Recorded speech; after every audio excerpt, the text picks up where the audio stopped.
नमस्कार दोस्तों, स्वागत है आपका मेरे चैनल फाइनेंस विद आलोक पे। सबसे पहले मैं आपका धन्यवाद देना चाहूँगा बिकॉज़ हमने अपने पर्सनल फाइनेंस कोर्स का मॉड्यूल 1 जो कि फाइनेंशियल फंडामेंटल्स है, वो कंप्लीट कर लिया है और उम्मीद करता हूँ आपको वो सब कुछ बहुत पसंद आ रहा होगा। अगर मैं आपसे ये पूछता हूँ कि आपको एक कार दे दी जाए और आपको डेस्टिनेशन नहीं बताया जाए कि आपको जाना कहाँ है, तो क्या आप उस डेस्टिनेशन में जा पाओगे? नहीं जा पाओगे और आपका टाइम भी वेस्ट होगा और आपका फ्यूल भी बर्बाद हो जाएगा। तो यही चीज़ पैसे के साथ लागू होती है कि अगर पैसे को हम सही ढंग से डायरेक्शन दे करके इन्वेस्टमेंट नहीं करेंगे और कोई गोल सेट नहीं करेंगे, तो आपका पैसा कहाँ खर्च हो जाएगा आपको पता भी नहीं चलेगा और आप अपने लिए फाइनेंशियल वेल्थ बिल्ड नहीं कर पाएंगे। तो गोल हमें ये सिखाता है, हमारे पैसे को, हमारी सोच को डायरेक्शन देता है ताकि हम जो अचीव करना चाहते हैं वो अचीव कर पाएं। तो आज हम सीखेंगे फाइनेंशियल गोल्स के बारे में। अभी तक अगर आपने मेरा चैनल सब्सक्राइब नहीं किया है तो उसे सब्सक्राइब कर लीजिए ताकि आपको इसी तरीके के लेटेस्ट वीडियोस मिलते रहें। देखिए, ये हमारा एपिसोड 11 है और हमारे मॉड्यूल 2 फाइनेंशियल प्लानिंग का फर्स्ट एपिसोड है और हम बात करने वाले हैं फाइनेंशियल गोल्स के बारे में। हमारा आज का टॉपिक है फाइनेंशियल गोल्स कैसे बनाएं और बिना गोल के पैसा कभी भी वेल्थ नहीं बना सकता है। और कोर मैसेज है हमारे एपिसोड का कि अगर आपके पैसे का कोई गोल नहीं है तो आपका पैसा कहीं पे भी खर्च हो जाएगा और आपको पता भी नहीं चलेगा। इस वीडियो में आज आप सीखने वाले हैं फाइनेंशियल गोल्स क्या होता है, फाइनेंशियल गोल्स क्यों जरूरी होते हैं, short term, medium term and long term goals क्या होते हैं और उन्हें कैसे डिफाइन कर सकते हैं, गोल्स का स्मार्ट फ्रेमवर्क क्या होता है जो हमारे को हमारी वेल्थ अचीव करने में सहायक होता है, फाइनेंशियल गोल्स को कैसे लिखना चाहिए और उन्हें अचीव करने के लिए कैसे प्लानिंग और इन्वेस्टमेंट करी जाती है। आज इस एपिसोड में हम ये सारी चीजें सीखेंगे। देखिए, मोस्ट इंपॉर्टेंट लर्निंग क्या होती है, सबको अपनी लाइफ में एक वेल्थ बिल्डिंग करनी होती है सिक्योर्ड फ्यूचर के लिए। तो जब आप ये सारी चीजें सीख जाएंगे, तो जब आपको पता पड़ जाएगा कि पर्सनल फाइनेंस की बेसिक की समझ आपको हो गई है, तो आप अपने पैसे को ऑर्गेनाइज तरीके से कैसे मैनेज कर सकते हैं और कैसे बेटर रिटर्न पा सकते हैं, यही हमारा उद्देश्य है। And how to build a long term wealth for a financially secured life so that you can achieve a peace of mind in the later years of your life. मैं SEBI registered investment adviser नहीं हूं, इसलिए कोई भी investment advice से पहले आप अपने वित्तीय सलाहकार से परामर्श कर लें और अपनी खुद की रिसर्च करें कि आपके लिए क्या ठीक है, तभी आप उस डायरेक्शन में इन्वेस्टमेंट करें। यह एपिसोड केवल एजुकेशनल पर्पस के लिए बनाया गया है। देखिए, फाइनेंशियल गोल्स क्या होता है। फाइनेंशियल गोल्स वह उद्देश्य होता है जिसके लिए आप पैसा बचाते हैं और निवेश करना चाहते हैं। जैसे उदाहरण के तौर पे, अगर आपको इमरजेंसी फंड क्रिएट करना है, अगर आपको कोई घर खरीदना है, उसके लिए प्लानिंग हो सकती है। आपके बच्चों की एजुकेशन के लिए आपका एक गोल सेट कर सकते हैं। आपको अपनी रिटायरमेंट प्लानिंग करनी होती है। आपको अपने वेकेशंस एंड ट्रेवल प्लान करने होते हैं। और अगर आपके मन में कोई बिजनेस शुरू करने का है side by side with your job, तो वो भी आपका एक फाइनेंशियल गोल हो सकता है। तो आपने देखा है कि गोल होना कितना जरूरी है, कि ये कुछ एग्जांपल्स हैं आपके लाइफ गोल्स के, फाइनेंशियल गोल्स के, जो आपको डायरेक्शन देगा कि आपकी सेविंग्स और इन्वेस्टमेंट किस डायरेक्शन में जाने चाहिए। और हाँ, ये चीज बहुत इंपॉर्टेंट है कि हर गोल का एक टाइम होराइजन होता है और हर गोल का एक कॉस्ट और एक इन्वेस्टमेंट अलग होती है। प्रायोरिटीज अलग होती हैं, टाइम पीरियड अलग होता है, उनका अचीवमेंट, प्लानिंग, इन्वेस्टमेंट सब कुछ अलग तरीके से होता है। फाइनेंशियल गोल्स क्यों जरूरी होते हैं? देखिए, अगर आपकी एक इनकम है, उस इनकम से आप सेविंग्स करेंगे, सेविंग करने के बाद आप गोल के डायरेक्शन में अपना इन्वेस्टमेंट प्लान बनाएंगे और उसे अचीवमेंट करेंगे।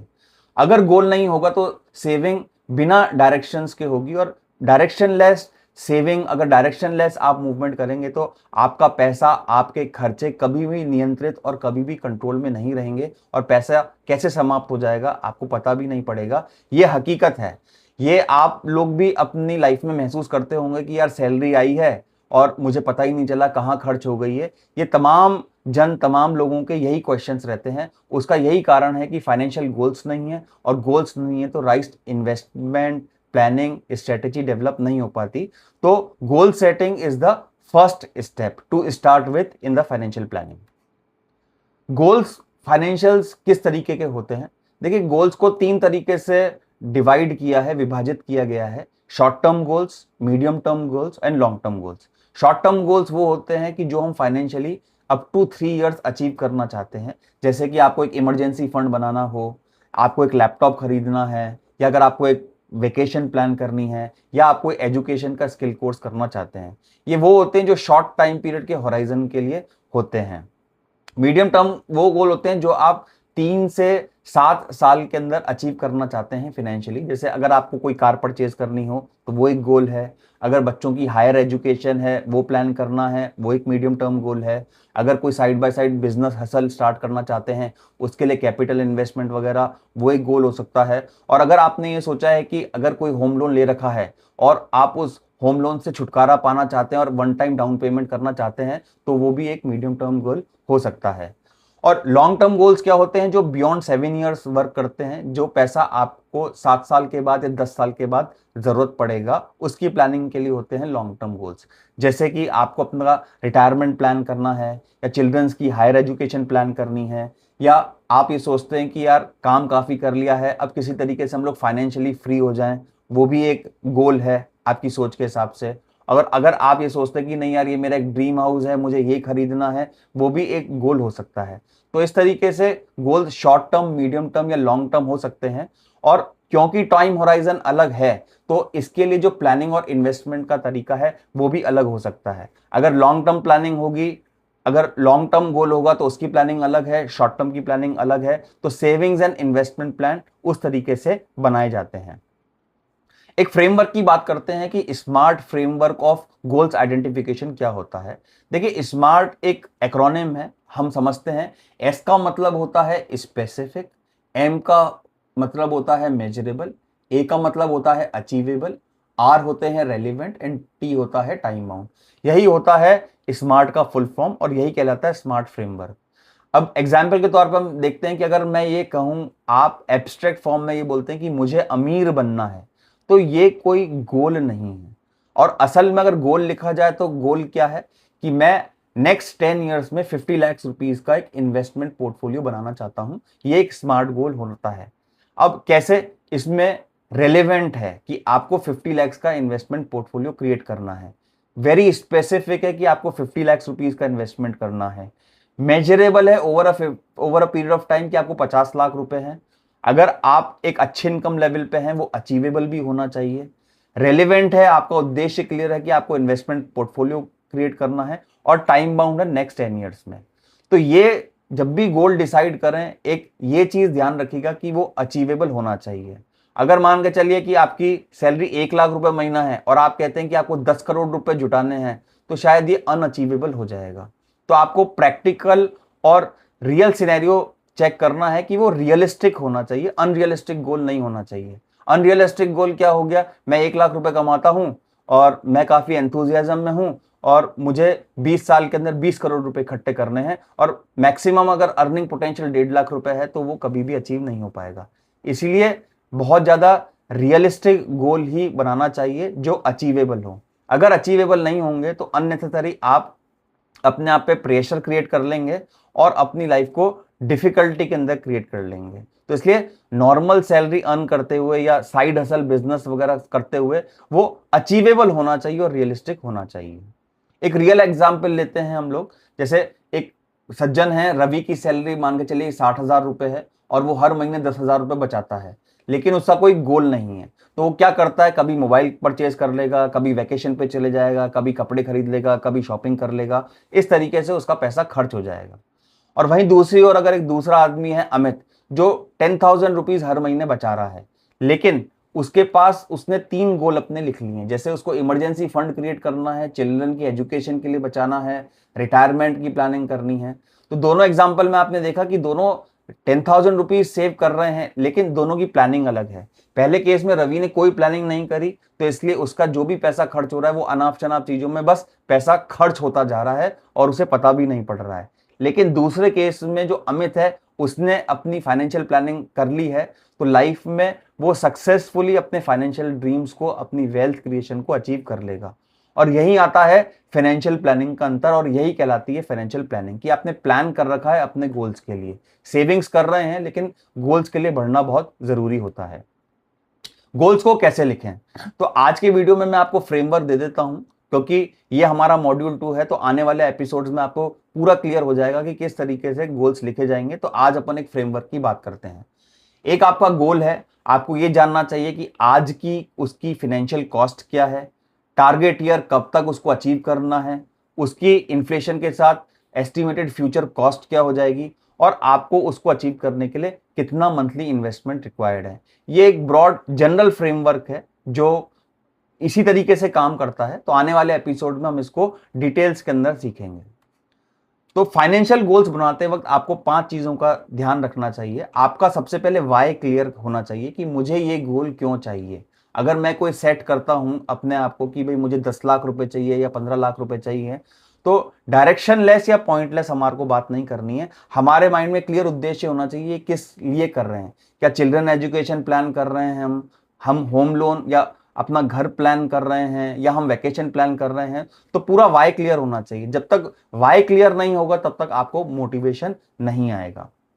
फिर उसकी आज की कॉस्ट आपको पता होनी चाहिए कि अगर आज उसकी कॉस्ट मान के चलिए 10 लाख रुपए है और इंडिया जैसी कंट्री में इन्फ्लेशन 6-7% है, तो अगर 10 साल के बाद आपको वो गोल अचीव करना है तो उस समय उसकी फ्यूचर कॉस्ट क्या होगी वो जानना बहुत जरूरी है। नहीं तो क्या होगा कि आपके फंड्स में शॉर्टफॉल आ जाएगा। अगर आप आज की कॉस्ट मान करके सेविंग करेंगे और जब फ्यूचर में उस गोल को अचीव करने के लिए उसको एग्जीक्यूट करेंगे तब एक बहुत बड़ा गैप आ जाएगा। तो इसलिए आज की कॉस्ट होना बहुत ज़्यादा ज़रूरी है। फिर हो गया टाइम पीरियड। बच्चे नॉर्मली 18-20 ईयर्स में हायर एजुकेशन के लिए मूव करते हैं। तो आपको ये क्लियर होना चाहिए कि अगर बच्चे आपके 10 साल के हो गए हैं तो आपको उनकी एजुकेशन के लिए 10-12 साल के बाद पैसा ज़रूरत पड़ेगा। या अगर आपका रिटायरमेंट 15 साल के बाद है तो आपको रिटायरमेंट के बाद कॉर्पस 15 साल के बाद चाहिएगा। तो कहने का मतलब है कि टाइम पीरियड आपको क्लियर होना चाहिए कि आपको वो गोल कब इंप्लीमेंट करना है। अगर टाइम पीरियड क्लियर नहीं होगा तो भी ये डायरेक्शन लेस और पॉइंटलेस हो जाएगा। क्यों? क्योंकि उस टाइम पीरियड पे अगर आपको उतना फंड या कॉर्पस नहीं मिलेगा तो आप गैप पाएंगे और जो आप अचीव करना चाहते थे वो अचीव नहीं कर पाएंगे। जैसे फ्यूचर कॉस्ट की, फिर हो गया फ्यूचर कॉस्ट। जैसे मैंने बात किया कि इन्फ्लेशन का प्रभाव पड़ता है। मैंने फंडामेंटल्स के पहले वीडियोस में बताया हुआ है कि किस तरीके से इन्फ्लेशन वर्क करता है। तो उसको जरूर ध्यान में रख कर के लिए जो अपना कॉर्पस आप डिसाइड करें तो वो बहुत ध्यान रख के सोचेगा और इन्फ्लेशन को आप इफेक्ट में लीजिएगा। फिर ये सब होने के बाद ये पता होना चाहिए कि उसको अचीव करने के लिए मुझे हर मंथ कितना इन्वेस्टमेंट करना पड़ेगा। जैसे 10,000, 20,000, 15,000, ये एक तरीके की ईएमआई और सिप हो जाएगी। तो फाइनेंशियल गोल्स बनाते वक्त ये 5 पिलर्स, ये 5 पॉइंट्स बहुत काम आने वाले हैं। अब देखते हैं, एक समझिए आप इस बात को कि जो गोल्स होते हैं वो गोल्स आपकी मंथली सेविंग्स डिसाइड करते हैं जिससे आप इन्वेस्टमेंट करते हो and over a period of time उसको अचीव करते हो। अगर आपके पास आज 10,000 रुपए एडिशनल हैं तो आप किस फाइनेंशियल गोल्स के लिए उन्हें बचाना चाहेंगे? घर के लिए, बच्चों की पढ़ाई के लिए, रिटायरमेंट या इमरजेंसी फंड के लिए? अपना आंसर आप मुझे कमेंट करके जरूर बताइएगा। तो आज के वीडियो में हमने क्या सीखा? हमने ये सीखा कि फाइनेंशियल गोल्स क्या होते हैं, फाइनेंशियल प्लानिंग गोल्स से ही क्यों शुरू होती हैं, गोल्स के कितने टाइप होते हैं, और स्मार्ट गोल फ्रेमवर्क और गोल लिखने का हमने सही तरीका आज के वीडियो में जाना। तो आज ही अपनी डायरी में लिखिए वो 3 short term goals, 3 medium term goals और 3 लॉन्ग टर्म गोल्स जो आप अपनी लाइफ में अचीव करना चाहते हैं। और हर गोल्स के आगे आप लिखिए कि आपका टाइम होराइजन क्या है, आपकी फाइनेंशियल प्लानिंग और आपकी स्ट्रेटेजी क्या है, और यहीं से आपके रियल फाइनेंशियल प्लानिंग की जर्नी स्टार्ट हो जाएगी। याद रखिए, फाइनेंशियल सक्सेस की शुरुआत पैसों से नहीं होती है बल्कि क्लियर गोल से होती है। बिकॉज जब गोल क्लियर होगा तो वो आपको डायरेक्शन देगा, गोल क्लियर होगा तो वो आपको मोटिवेशन देगा, उस मोटिवेशन से आप सेविंग्स करेंगे, इन्वेस्टमेंट करेंगे और उस फाइनेंशियल कॉर्पस को, उस फाइनेंशियल वेल्थ को फ्यूचर में अचीव कर पाएंगे। अगले एपिसोड में हम सीखेंगे कि इमरजेंसी फंड क्या होता है और क्यों हर व्यक्ति के पास 6 से 12 महीने का एक इमरजेंसी फंड होना जरूरी होता है। ये बहुत क्रिटिकल रिक्वायरमेंट है। अगर वीडियो अच्छी लगी हो तो लाइक कीजिएगा, अपने फ्रेंड्स एंड फैमिली के साथ शेयर कीजिएगा, और अभी तक हमारा चैनल अगर सब्सक्राइब नहीं किया हो तो सब्सक्राइब कर लीजिए। बिकॉज इसी तरीके के पर्सनल फाइनेंस के कॉन्सेप्ट्स लेकर के लिए मैं आपके लिए वीडियो बनाता रहता हूं। मिलते हैं नेक्स्ट वीडियो में। धन्यवाद।